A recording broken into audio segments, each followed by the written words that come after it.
Bonsoir à toutes et à tous, très heureux de vous retrouver en ce lundi soir pour 85 chrono. Actualité sportive très chargée avec l'épilogue du Vendée Globe qui se profile la nuit prochaine. Nous ferons le point sur le dispositif et les toutes dernières heures d'arrivée en fin d'émission. Avant cela, je vous propose de lancer la machine et de découvrir le sommaire de ce soir. Sur les parquets de basket, nous reviendrons sur deux affiches du week-end. Tout d'abord, le derby vendéen de N1 entre Challans et Les Sables. Et puis nous ferons également le point entre Angers et La Roche. Vendée Basket, rencontre de Wonder League qui se tenait également ce week-end. En football, la Coupe de France féminine continue. La Roche ESO recevait hier le FC Lorient. Alors les joueuses d'Anthony Gauvin ont-elles décroché leur qualification pour le tour suivant? Réponse dans quelques instants. Du football et puis du footnet également. Double rencontre ce week-end pour les Sables Vendée Football. Face à Nantes et Kazinka, les Sablés entendaient poursuivre leur belle dynamique en D1. Du handball aussi, nous prendrons des nouvelles de l'équipe première du RVHB. Les Lyonnaises accueillaient Mios Biganos samedi soir. Et puis enfin, nous irons du côté des Landes-Génusson pour du volleyball. Derby ligérien pour l'AS Landaise opposée au Neptune de Nantes. Voilà pour le programme du lundi 13 janvier 2025. 85 chrono, ça démarre tout de suite.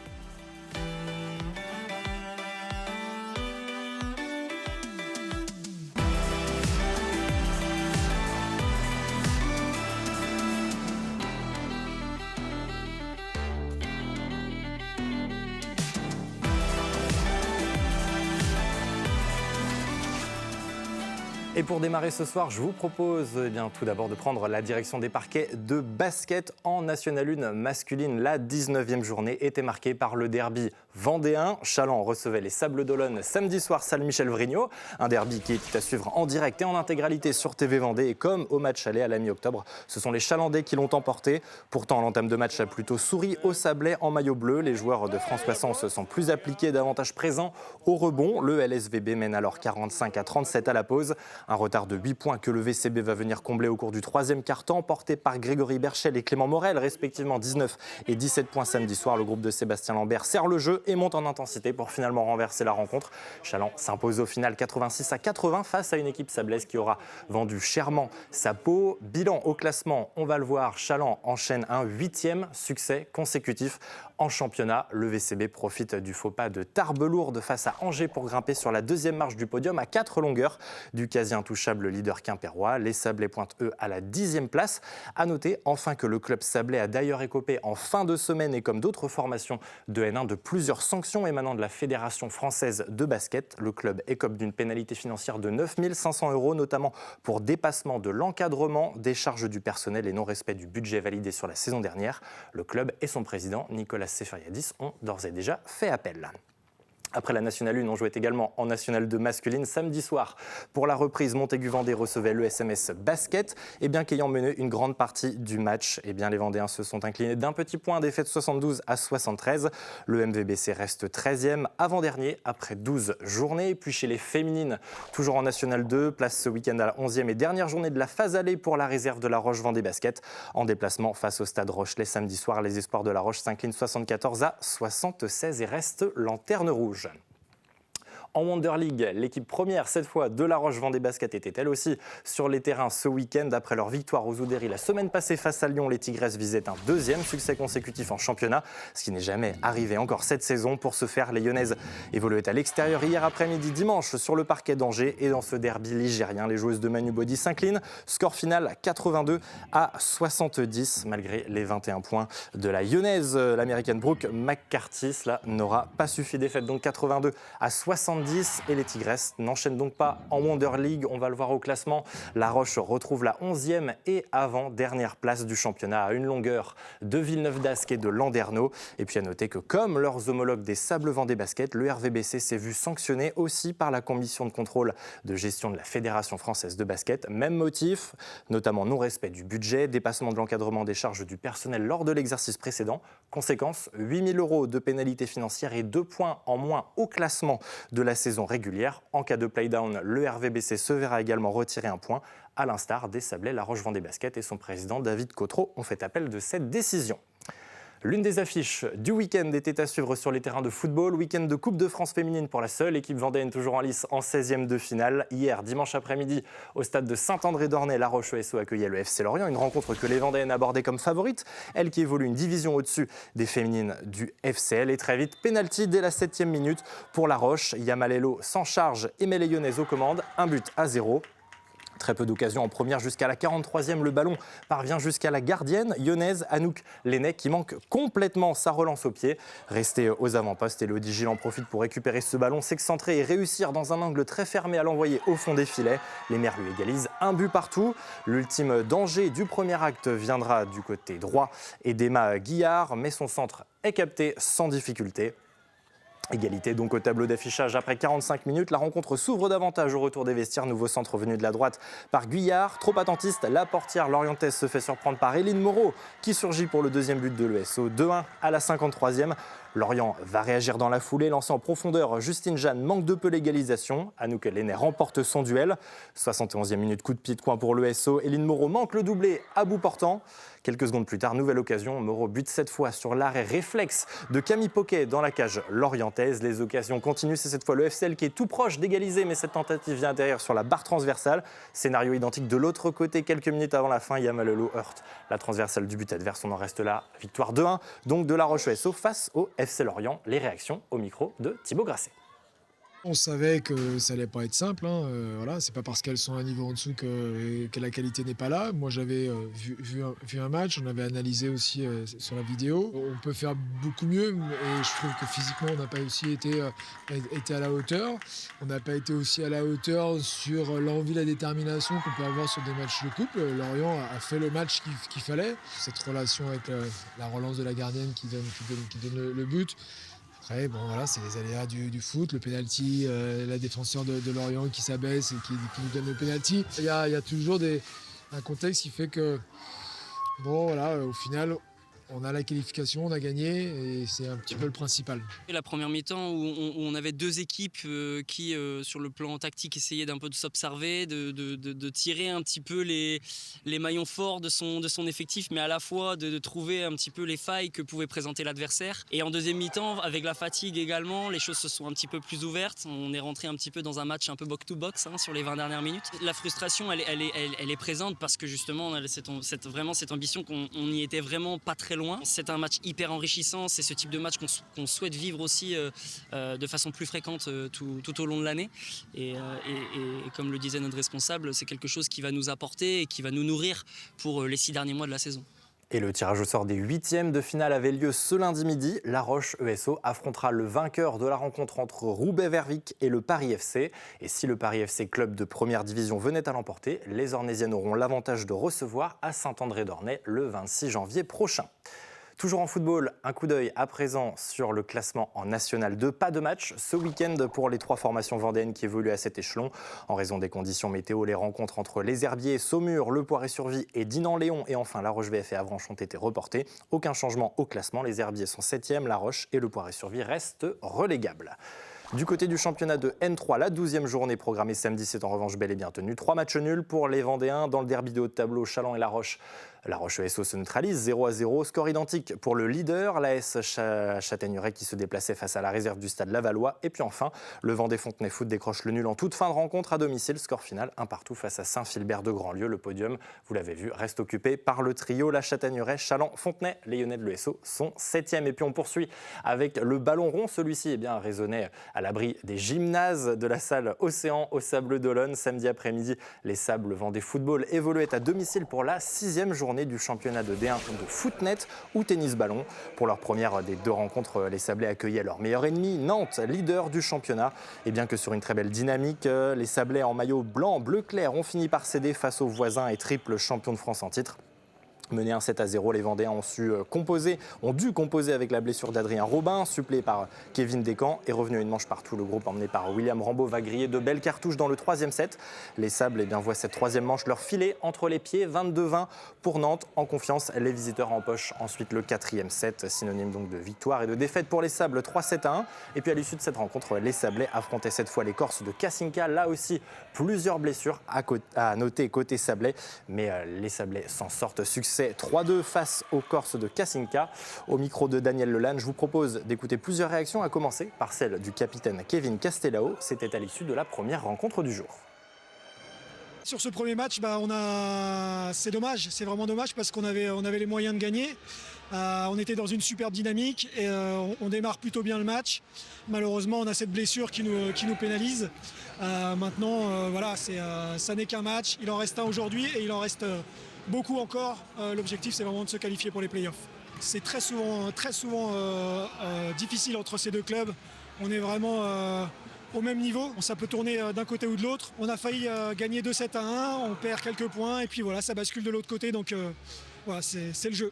Les gars se sont bien battus, on travaille là-dessus, on travaille sur ce mental qui est là, c'est quand même un niveau, on le voit, comme on a pu voir le spectacle, c'est un haut niveau. Donc ça se joue à ça, à des détails, on part l'avant, on part l'après. Donc le principal c'est de terminer les 4 premiers pour accrocher les playoffs. Et au moment des playoffs, c'est là où on aura peut-être certainement réglé ces détails. On travaille dessus en tout cas. Les équipes ont vraiment des qualités qui sont similaires, de grosses bases arrière, deux attaquants principaux. Kevin Descamps a fait un gros match aujourd'hui, mais nous on a aussi un gros attaquant et quand il a fallu aller chercher les 7, voilà, peut-être que la différence mentale a fait basculer le match dans le bon sens. Une victoire donc pour les Sablés sur cette 6e journée. Les Nantais, eux, font le plein après leur victoire dans la dernière rencontre du jour face aux Corses de Kasinka. Bilan au classement, les Sables Vendée Football rétrograde d'un rang et pointent à la 6e place. 7D1 reste pour l'heure dominé par le Nantes Laetitia Tennis Ballon. Un œil à présent sur un autre classement, celui de la division 2 de hockey sur glace. Pour son retour sur les patins, le Hogli se déplaçait samedi soir à Montpellier. Très belle opération pour les Lyonnais, vainqueurs 5-2. Avec cette victoire, le hockey glace lyonnais double son adversaire du soir au classement et se repositionne à la 2e place du groupe. Près d'un mois et demi après sa dernière rencontre en championnat, La Roche Vendée Handball retrouvait la Nationale 1 féminine samedi soir. Avant la trêve entamée à la mi-novembre, les Lyonnaises avaient enchaîné 5 victoires consécutives. Et pour cette première de l'année à domicile, le RVHB affrontait la formation de Mios Biganos installée au pied du podium. Et le retour sur le parquet de la salle Omnisport est bien compliqué pour le groupe de Félix Charbonneau. Plombé par de trop nombreuses pertes de balles, les Vendéennes en rouge sont menées 6-2 après à peine 6 minutes. Un petit temps mort pris plus tard, La Roche se remet la tête à l'endroit, bien aidé par les 5 réalisations de Jaouer Mouedeb. Précieuse sur le front de l'attaque, l'internationale tunisienne et Julie Soulard permettent progressivement au RVHB de recoller puis de prendre les devants. Dans les cages, vous le voyez, la gardienne serbe Milica Kubrilo fait également la différence. Résultat, après une demi-heure, La Roche mène finalement 13-12. Une avance que La Roche va faire fructifier en début de deuxième. Les Lyonnaises retrouvent leur ADN défensif et se mettent à l'abri. À 10 minutes du terme, les locales pointent à +8. 25-17 au tableau d'affichage. Une avance source d'un léger relâchement en fin de rencontre, mais sans conséquence. L'équipe première de La Roche s'impose face aux Girondines. Victoire 28-25. Les Lyonnaises ont su réagir après un début de match mal embarqué et cela a plu à la coach Ophélie Charbonneau. On l'écoute au micro de Daniel Lelanne. En première mi-temps, on perd 8 ballons et mettre 7 contre-attaques sur les 8 ballons perdus, sur tout ce qu'on avait dit qu'il ne fallait pas faire. Après, on a une belle reprise en milieu de première mi-temps où on resserre les boulons défensivement. Milly nous fait 2-3 arrêts importants et après Joe et Julie sur la première mi-temps nous permettent de revenir en plus du collectif, mais elles ont vraiment fait des différences individuelles. Donc chapeau à l'équipe pour la reprise en première mi-temps parce qu'on aurait pu couler. Et après la deuxième mi-temps dans le vestiaire, on est assez sereine, c'est assez agréable. On s'est dit les choses comme quoi il fallait être concentré sur tout ce qu'on avait planifié toute la semaine et que ça allait partir de notre défense et du jeu de transition. À la fin on bafouille parce qu'on a envie de jouer vite, on a envie de tout participer et finalement on redonne des ballons mais c'est pas là le match. Le plus important c'est ce qu'on a fait en première mi-temps pour revenir au score.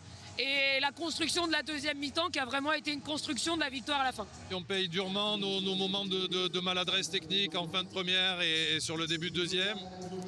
Après bon, je tire mon chapeau aussi à mon groupe qui n'a pas lâché. C'est entaché de trop de maladresse technique. On est retombé un peu dans nos travers de notre première partie de saison.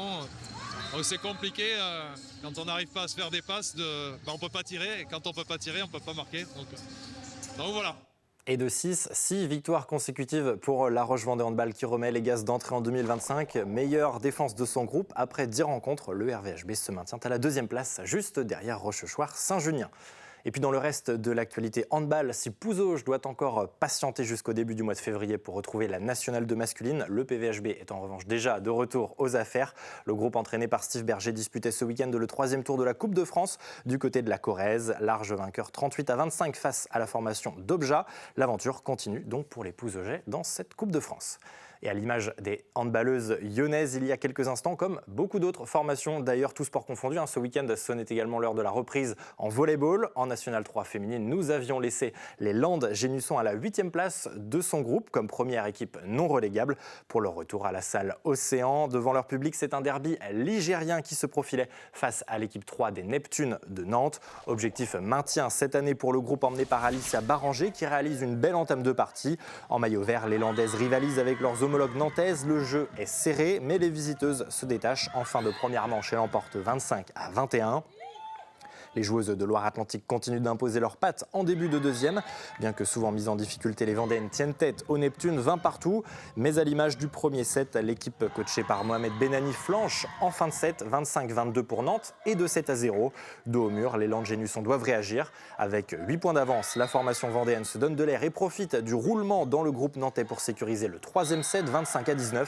Malheureusement, l'euphorie du troisième sera de courte durée. Nantes domine copieusement la quatrième manche et s'adjuge le set 25-16. Pas de miracle donc pour les Landaises qui s'inclinent finalement 3-7-1 face à l'équipe 3 des Neptunes. En après-match, l'entraîneur des Landaises, Mohamed Benani, pointait la peur et la retenue de son groupe. Je vous propose de l'écouter. Ses propos sont recueillis par Thibaut Grasset. On est trop fragile pour résister à chaque fois. Voilà. Dès qu'il y a un moment important à jouer, etc., on est trop fragile. Voilà, il faut régler d'abord ça, c'est-à-dire le mental, c'est une envie. C'est un problème récurrent. J'ai très peu de joueuses, voire à peine une seule, qui est capable d'aller au combat. Tout le reste, on est dans la peur, on est dans la retenue, on est en train de regarder.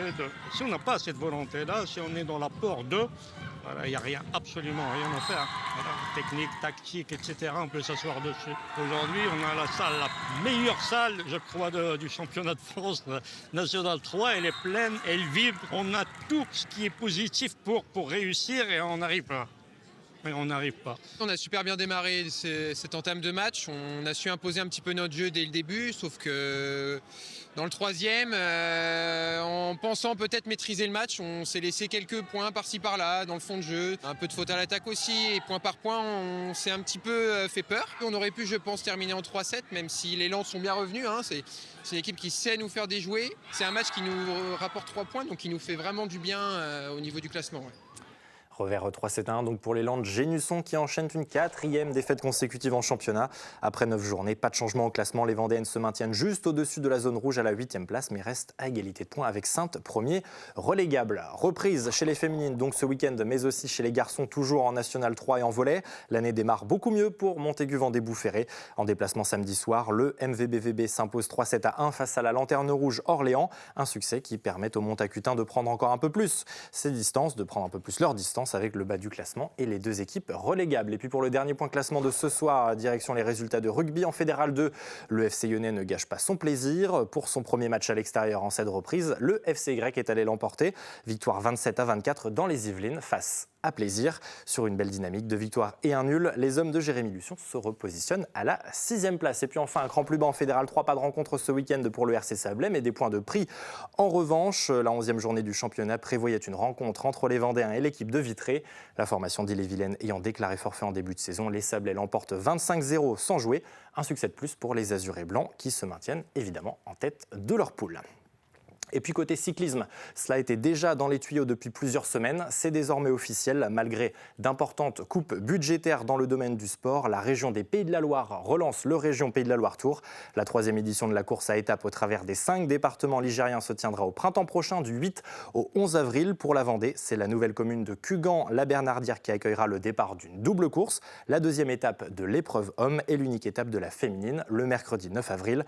Ces deux courses prendront ensuite la direction de la ville d'arrivée, Beaupréau en Mauges, dans le Maine-et-Loire. Et puis enfin, un autre tour, un tour du monde, celui-ci à la voile et en solitaire. Vous le suivez depuis plus de 2 mois chaque jour sur TV Vendée. Eh bien ça y est, ils arrivent. Les premiers skippers de la 10e édition du Vendée Globe sont attendus au Sables d'Olonne dans quelques heures. Le premier à franchir la ligne devrait être Charlie Dalin. Toujours en tête, le skipper normand et son IMOCA massif Santé Prévoyant sont attendus sur la ligne d'arrivée au large des Sables d'Olonne demain, mardi très tôt, entre 3 et 7 heures du matin. Son dauphin, Johan Richaume, devrait suivre dans la journée entre 16 et 21 heures selon les dernières estimations. Et donc pour cet événement exceptionnel, TV Vendée se mobilise une nouvelle fois. Vous ne manquerez rien des arrivées. Émission spéciale en direct présentée présenté ici même par Aurélien Huard en compagnie de Raphaël Dinelli et de notre expert voile Fabrice Guyon. Nous serons également au plus proche de l'événement en mer sur les pontons au bord du chenal pour vous faire vivre l'arrivée comme si vous y étiez de la mythique remontée du chenal au premier mot du vainqueur et de son dauphin après un peu plus de 64 jours de course. Prise d'antenne dans la nuit prochaine, donc l'heure exacte reste encore à définir précisément. Je vous invite ainsi à vous rendre régulièrement ce lundi soir sur les réseaux sociaux de TV Vendée, Facebook et Instagram notamment pour connaître l'horaire exact de prise d'antenne pour une journée qui s'annonce exceptionnelle. Voilà pour le programme et voilà pour le tour de l'actualité sportive de ce lundi 13 janvier 2025. Une seule chose à vous dire, reposez-vous bien, mettez votre réveil et on se retrouve au cœur de la nuit prochaine en direct sur TV Vendée pour vivre ensemble le début de l'épilogue de cette 10e édition du Vendée Globe. Très belle soirée à toutes et à tous et à demain sur TV Vendée.